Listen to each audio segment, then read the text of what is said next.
সহজৰ ঠিকনা বিচাৰি ভাগৰুৱাই অতীতক বুজাব পাৰে কোনে ঢাকি থৈ সপোনৰ সমাধি জীৱনৰ হেঁপাহেৰে অকাইছানে কি উভতি গৈ দেখিলো জীয়া অগণি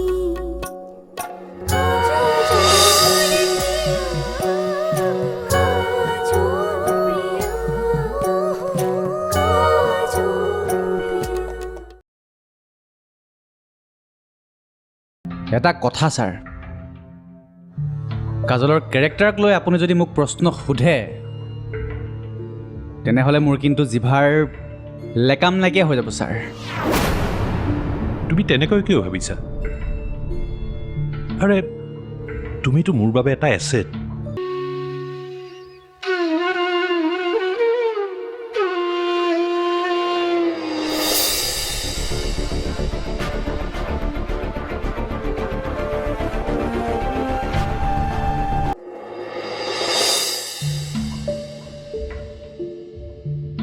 মৰম, তুমি ভুল ভাবিছা।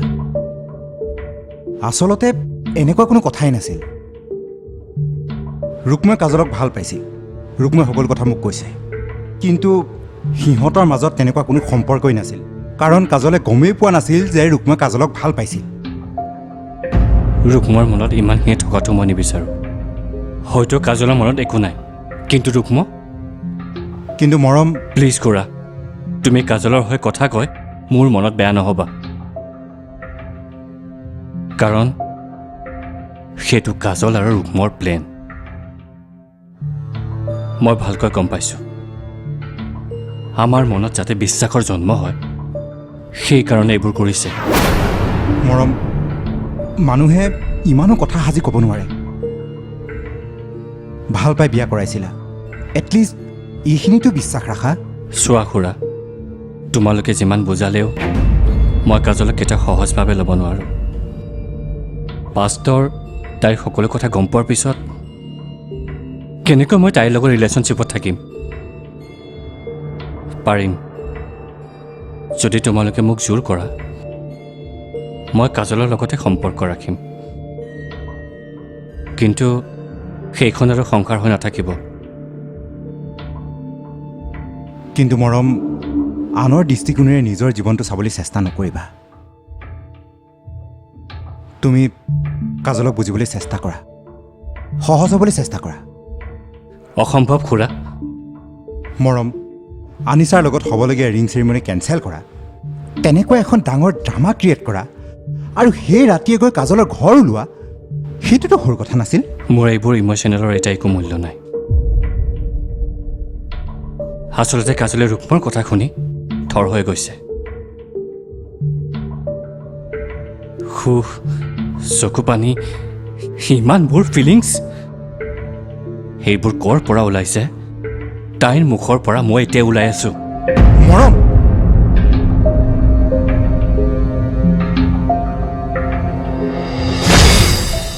হঠাতে সকলোবোৰ যেন শেষ হৈ গ'ল। মৰমৰ সংসাৰখন, কাজলৰ লগত দেখা সেই সপোনবোৰ, সকলোবোৰ হঠাৎ শেষ হৈ গ'ল। কিমান আৰু ঘৰখনত এইবোৰ অশান্তি সহ্য কৰি থাকিম? কিমান আৰু মৰমৰ কষ্টবোৰ চাই থাকিম? যিকোনো প্ৰকাৰে এই সমস্যাবোৰৰ অন্ত পৰিব লাগে। মোক বহুত বেয়াকৈ অপমান কৰা গৈছে, আৰু মই এইবোৰ সহজভাৱে সহ্য কৰি থাকিব নোৱাৰোঁ। তাকেইতো দুখ লাগিল। দুটকীয়া ৰুক্মই আজি তোমালোকৰ 50% প্ৰপাৰ্টিৰ মালিক হ'ল। এইবোৰ সকলো মই নজনাকৈ গৈছোঁ। অ', আপুনি আহিছে। ভাই, আজি তাইৰ মুখৰ পৰা ইম'চন ওলাই গৈছে। ৰুক্মক প্ৰেম কৰে, মোক একো প্ৰশ্ন নকৰিবি। কিয় নকৰিম প্ৰশ্নটোক মই? দেউতাই 50% প্ৰপাৰ্টিৰ মালিক ৰুক্মক বনাই দিলে, আৰু অফিচৰ সকলোখিনি শ্বেয়াৰ তোৰ নামত আছে মাজতে মই কি বিগ জিৰ' ভণ্টি তই এইবোৰ কি কৈছ বেয়া কথা নাপায় আপোনালোকে এতিয়া এইবোৰ কথা নুলিয়াই ভাল আৰু এটা হিংস দিওঁ ঘৰত এনেকুৱা বিভীষণ থাকিলে ঘটনা পৰিঘটনা ঘটিয়ে থাকিব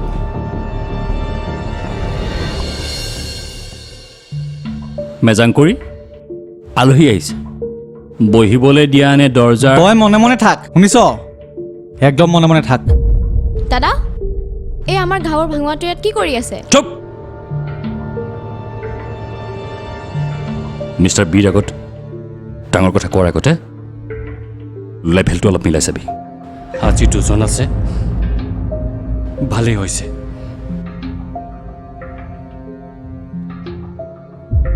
কি হৈছে কাজলৰ কথা কোনে কি ক'ব বিচাৰে কওকচোন এইবোৰ কথা মই ৰিপিট কৰি থাকি ভাল নাপাওঁ এইটো মোৰ জীৱনৰ এটা বেয়া অধ্যায় আছিল আগৰজনী কেনেকৈ মাৰ্ডাৰ কৰিলি কৈ দে আকৌ ক না হা আৰু টকাৰ জোৰত কেনেকৈ বাচি আহিলি সেইটোও ক দম আছে ক না ৰ একদম চুপ নাটকৰ সংলাপ ক'বলৈ এইখনটো ঘৰৰ মঞ্চ নহয় তোৰ নিজ মুখে কাজলক ভাল পাওঁ বুলি কোৱাটোৱেই এই ঘটনাটোৰ প্ৰমাণ কিন্তু কিয় কৈছিলোঁ সেইটো কৈ দে আছে দম হা চালা চুৰ मेला दिलों का आता है एक बार आके चला जाता है কি ষ্টৰী বাকী ইয়াত কথাটো কোনে কোনে বিশ্বাস কৰিলে মই অন্ততঃ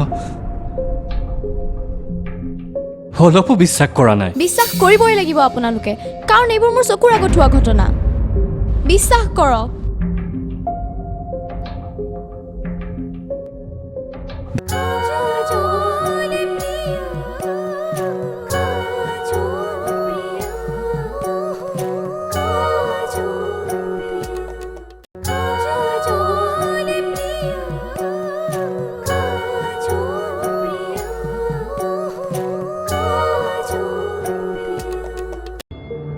আজি ভাবিছিলোঁ যে মেজাংকৰিক জোখতকৈ অলপ বেছি অসভ্যালি কৰিলোঁ তো চৰি বুলি ক'ম এতিয়া দেখিছোঁ আগৰ কথাবোৰহে খুচৰিব লাগিব আগৰ কথাবোৰ ক'বই লাগিব মই তেনেকৈ কোৱাৰ কাৰণ আছিল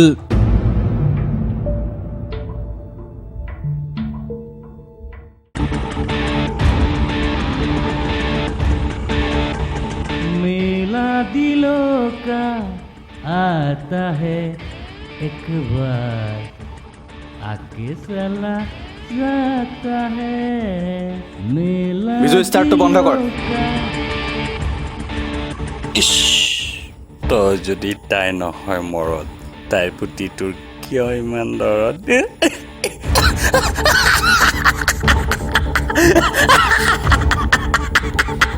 চা বিজু 10:45 হ'ল দৰা আহিব হ'ল কাজল ক'ত আছে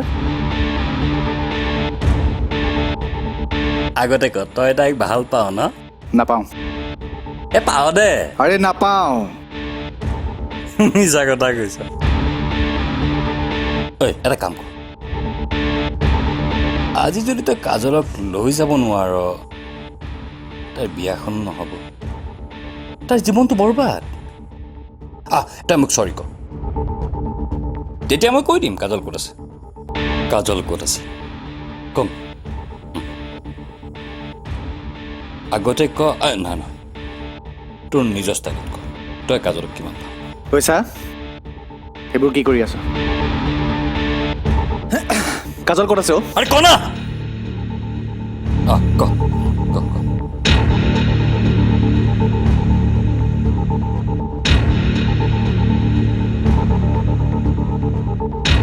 কাজলক মই কাজলক বহুত ভাল পাওঁ ইমানেই ভাল পাওঁ তইতো জুখিবই নোৱাৰ কাজল ক'ত আছে?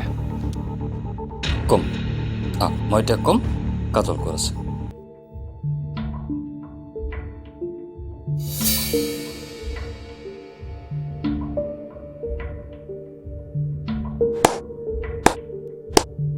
বাহ কি ষ্টৰী। বাকী ইয়াত কথাটো কোনে কোনে বিশ্বাস কৰিলে? মই অন্তত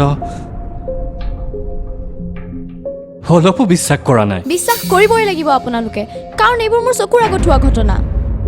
বিশ্বাস কৰক। Wow, what a nice story. ভাবিছিলোঁ যে সঁচাবোৰ ক'বলৈ ভণ্টিক লৈ আহিম। অন্ততঃ এই সৰু ছোৱালীজনীয়ে পইচাৰ লোভততো মিছা কথা নকয়। কিন্তু আপোনালোকে ক'ত আমাৰ কথা বিশ্বাস কৰিব? ডাঙৰ মানুহ না।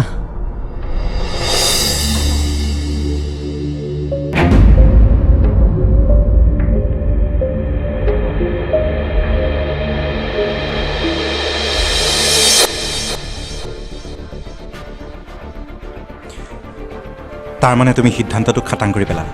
খুৰা মৰম, তুমি প্লিজ খুৰা, এইটো ক্ষেত্ৰত মোক কোনে বুজাব নালাগে। মই যি সিদ্ধান্ত লৈছোঁ সঠিক সিদ্ধান্ত লৈছোঁ। সোনকালে আহা।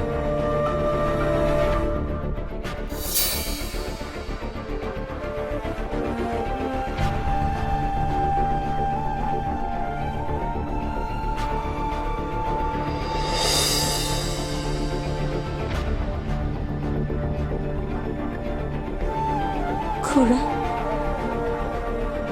কাজল, এই পৰিস্থিতিবোৰক জীৱনৰ পৰীক্ষা বুলি ভাবি লোৱা। যদি তুমি সত্যত আছা, তুমি জিকিবাই।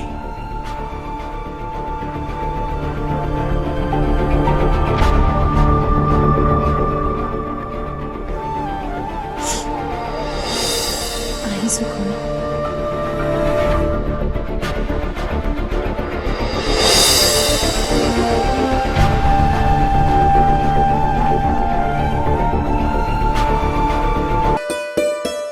তুমি কি ক'ব খুজিছা? খুলি কোৱা কাজল।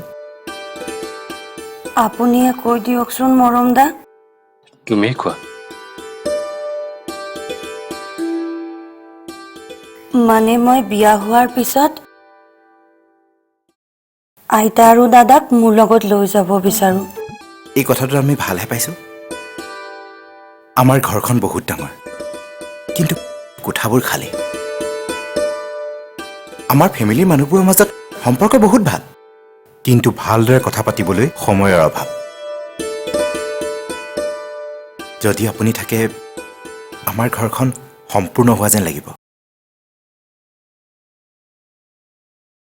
I want divorce. And you? ময়ো।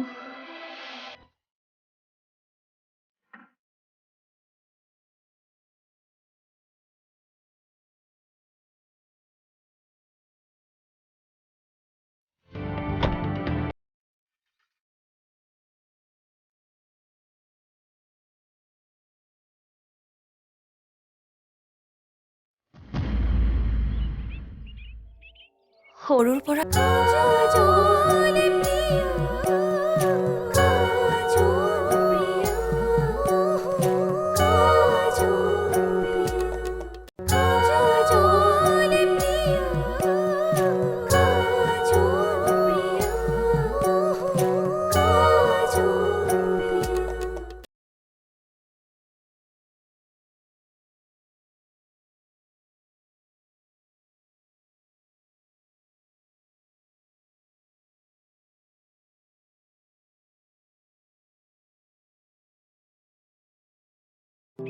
I want divorce. And you? ময়ো।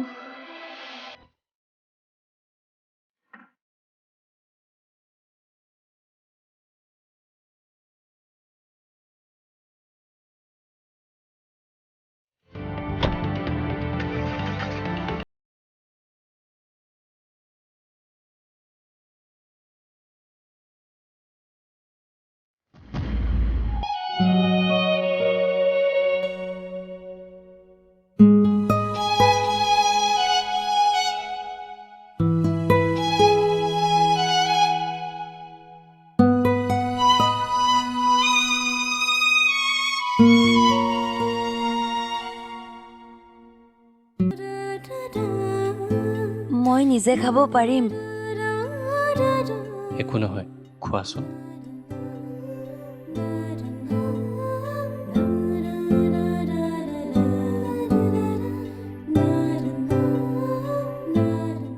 খোৱা।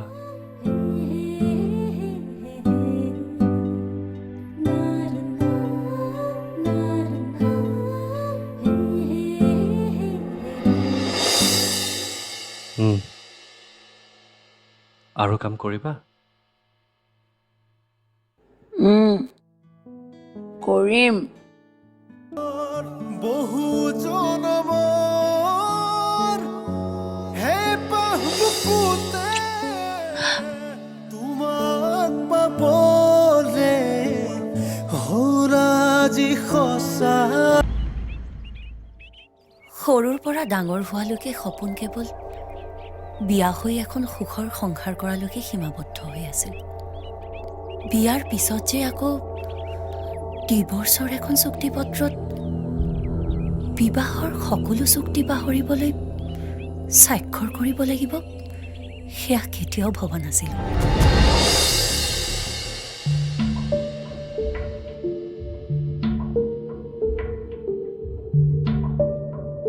দাদা, কাজল। ৰুক্ম, কাজল আৰু মৰম অলৰেডি ফেমিলি কোৰ্টলৈ ওলাই গ'লেই। কি কৰিবা কোৱা, উপায় নাই। মৰমে এবাৰ এটা কথা ভাবি ল'লে যেতিয়া, সেইটো আৰু কেতিয়াও সলনি নকৰে।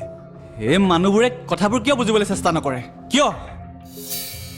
আৰে বাৰে বাৰে ক'লো, চিঞৰি চিঞৰি ক'লো, কাজল আৰু মোৰ মাজত একো সম্পৰ্ক নাছিল। কিন্তু আপোনালোকে বুজিবলৈ চেষ্টা কিয় নকৰিলে? এতিয়া কৰিলেনে তাইৰ জীৱনটো শেষ? ৰুক্ম, মই ঘৰৰ সকলোকে কাজলৰ সপক্ষে বিশ্বাস দিবলৈ চেষ্টা কৰিলোঁ, কিন্তু কোনেও মোৰ কথা বিশ্বাস নকৰিলে।